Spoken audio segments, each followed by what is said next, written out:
Good morning. Welcome to another birthday vlog. I went to Starbucks because is it even a birthday if you don't get your free Starbucks? And now we're getting ready to head to Kansas City. I wanted to do something fun for my birthday, and I was hoping the weather was going to be nice because there was some nice weather in the forecast. Yesterday was 81 degrees in February, and this morning it's 26. Welcome to life in the Midwest. But we're gonna do the zoo and aquarium anyway. They just opened the aquarium a few months ago and we haven't been yet. My husband and I love going to zoos and aquariums. My husband especially loves aquariums. So this one's within driving distance in like a day, and we're gonna go check it out, and I'm bringing you along with me.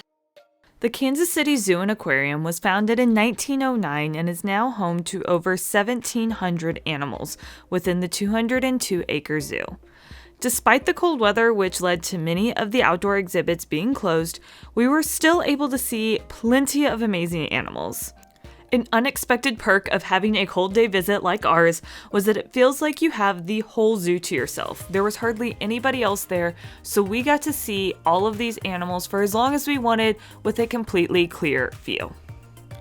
We started out our visit doing some of the outdoor exhibits, which included seeing the most adorable little baby orangutan that really wanted to chew on the metal of the bench that he was sitting on. Not sure why it tasted so good, but he seemed to be thoroughly enjoying himself.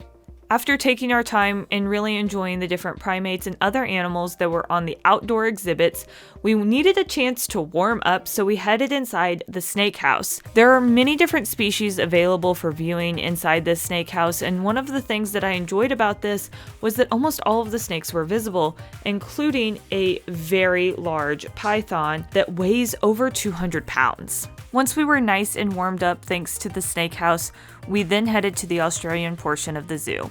Normally, this is where kangaroos roam free throughout the park. However, due to the weather, the kangaroos weren't out on exhibit that day, but the dingoes were, and they seemed excited to see somebody and kept us plenty entertained. After moving through the Australian portion of the exhibit, we headed to go see the camels. The camels actually have two different viewing areas, one that is lower down that allows you to see across, and then an upper viewing area that also allows you to feed the camels if you're interested in doing so. And I mean, if you just look at this face, how could you not want to feed a creature that looks like this? I mean, just look at those teeth. They're gorgeous. They look like they just need to be chewing on something. We then headed to the Discovery Barn, which is an area that was part of a $75 million expansion in the zoo and houses several different aquatic creatures as well as macaws and primates throughout the enclosure. But my favorite part of this area was the sloth. Now, normally if you visited a zoo, you see that sloths typically hide, but this one was right out where you could see him, and he even showed us his ear, which I had never really thought about what sloth ears look like, but there you go, you could see it right here. And then he seemed to be a little bit embarrassed that he showed us his ear, so he started to curl up and hide, and so we decided it was time to leave him alone and move on to another part of the zoo. But outside the barn, you can see the billy goats. If you've ever been around baby goats, you know how adorable they are. And so the billy goat enclosure on the outside does have areas where you can feed the billy goats, and there's donkeys out there, and the goats are able to actually climb over a bridge in the enclosures to get to the other side over the human path. You can also see swamp monkeys and llamas outside the Discovery Barn area.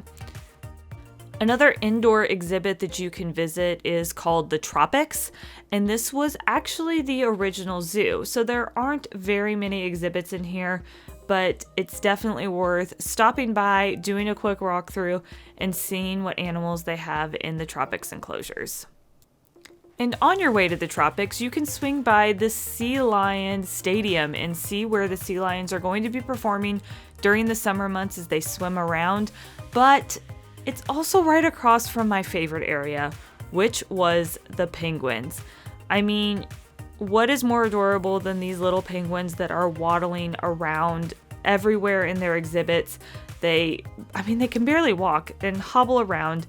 And so there are the African penguins in the area that have a warmer enclosure, but then there is also the cold weather penguin area, where you could actually see, currently when I was there, a little baby king penguin.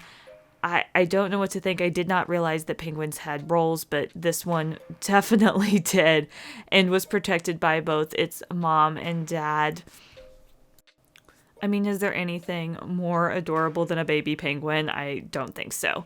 One of my favorite parts about the penguin exhibit, though, was the underwater viewing area. So while you can see the penguins up top, you can also see them in several different areas below the surface where they are swimming by as fast as possible and putting on quite the show. We also stopped by during the feeding for the penguins, and so one of the zookeepers was in there. This happens a couple of times a day where you can come in and watch them as they feed the penguins.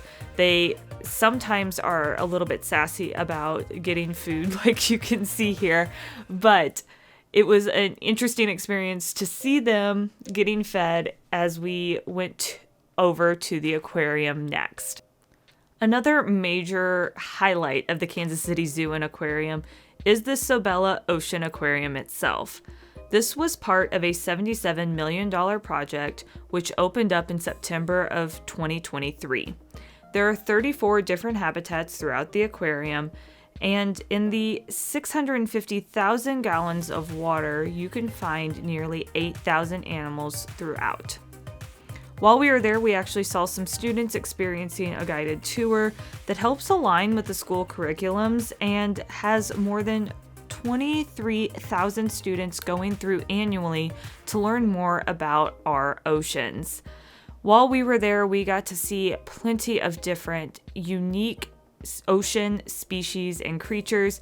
We even saw them cleaning the tank while we were in there, and just got to experience the wide variety of aquatic species that are available for viewing throughout the aquarium.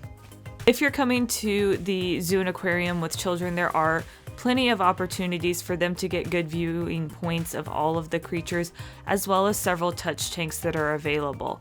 And for the adults, there are plenty of signs to learn about the animals that are in these enclosures, and you might even get to see your favorite fish, which, as you can see here, is the queen angelfish, which is my husband's favorite fish of all time.